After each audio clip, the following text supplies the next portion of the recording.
శివరాత్రికి ముఖ్యంగా ప్రతి ఒక్క ఆడవారికి కూడా నెలసరి సమస్య అనేది ఉంటూ ఉంటుంది. అవును. అయితే శివరాత్రి తర్వాత హ్మ్. అంటే శివరాత్రికి ముందు నెలసరి వస్తే మరి ఎన్నో రోజుల నుంచి శివాలయానికి వెళ్ళొచ్చు అంటారు. అసలు వెళ్ళొచ్చు అంటారా? ప్రధానంగా ఆచారో ప్రథమో ధర్మః అని శాస్త్రం చెబుతుంది. ఈ నెలసరి వచ్చినప్పుడు ఈశ్వరార్చన గాని, ఏ దేవతార్చన కూడా పనికిరాదు. హ్మ్. మరి 3 రోజులు నియమం పెట్టుకున్నాం. మన శాస్త్రవచనం ఏంటంటే ఆడ మనిషి 3 రోజులు నెలసరి వచ్చినప్పుడు ఎటువంటి అర్చన గాని, పూజ గాని పనికిరాదు. అదే సమయంలో మరి 4వ రోజు తలస్నానం చేసిన తర్వాత 4వ రోజు కూడా పనికిరాదు అని శాస్త్రం చెబుతుంది. అంటే 4 రోజులు పూజకి పనికిరారు. హ్మ్. 4వ రోజు రావచ్చు, పూజ చూడవచ్చు. వేరే వాళ్ళు అభిషేకం చేస్తుంటే దూరంగా కూర్చొని పూజ చూడొచ్చు. ద్రవ్యాలు తాగినా తప్పు లేదు, కానీ పూజకు చేయడానికి మాత్రం అర్హత లేదు. అంటే పూజ 4వ రోజు వరకు పనికిరాదు. పూజలో మాత్రం పాల్గొనకూడదు. పాల్గొనకూడదు. అంటే చుట్టుప్రక్కల ఉండొచ్చు, సహాయం చేయొచ్చు, హెల్ప్ చేయొచ్చు, దోషం లేదు. అయితే అభిషేకం అనేది చేయకూడదు. హ్మ్. అర్చన అనేది చేయకూడదు ఆడ మనిషి 4వ రోజున. 5వ రోజు మాత్రం పనికొస్తుంది.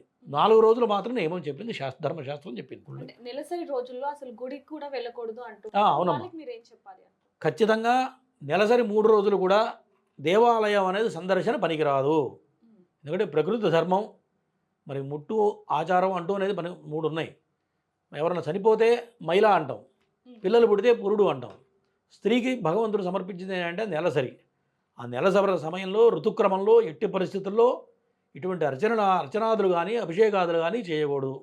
దానివల్ల మహాదోషం సంప్రాప్తం అవుతుంది. కాబట్టి ఆచారం అనేది చాలా ప్రధానం. అటువంటివి తప్పనిసరిగా ఆచరించాలి. ఇది మన పూర్వీకుల నుంచి వచ్చిన సదాచారం కాబట్టి అటువంటి పొరపాటు చేయకపోవడమే మంచిదం. గురుగారు హ్మ్. ముఖ్యంగా హ్మ్. అంటే మహాశివుడిని అర్ధనారీశ్వరుడు అంటూ అవును. ఉంటారు. దానికి గల కారణం ఏంటండి?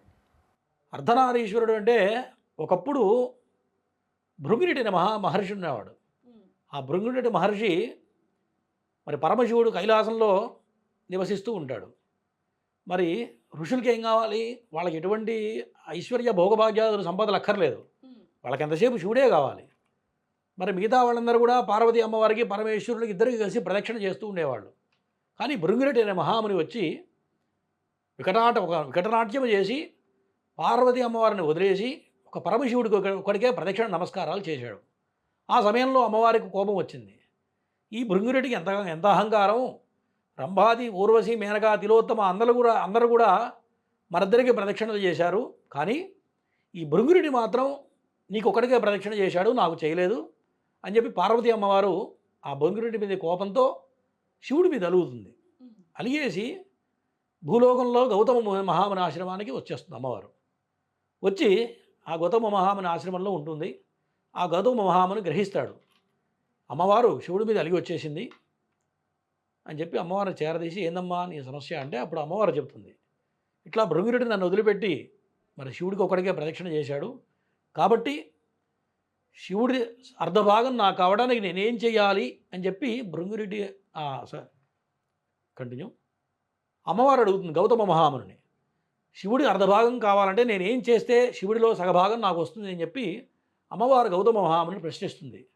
అప్పుడు గౌతమ మహాముని చెప్తాడు, నువ్వు కేదారేశ్వర వ్రతం కనుక చేసినట్లయితే శరీరంలో అర్ధభాగం నీకు శివుడు తప్పనిసరిగా ఇస్తాడు అని చెప్పి గౌతమ మహాముని చెప్తాడు. హ్మ్. అప్పుడు గౌతమ మహాముని చెప్పిన విధంగా ఆ గౌతమ మహాముని ఆశ్రమంలోనే కేదారేశ్వర వ్రతం చేసిన తర్వాత పరమశివుడు ప్రత్యక్షమై అమ్మవారికి తన శరీరంలో సగభాగం ఆ గౌతమ మహాముని ఆశ్రమంలో శరీరంలో అర్ధభాగం అమ్మవారికి ప్రసాదిస్తాడు. అప్పటి నుంచి వాళ్ళిద్దరు కూడా అర్ధభాగం సగభాగం పరమేశ్వరుడు, సగభాగం అమ్మవారు.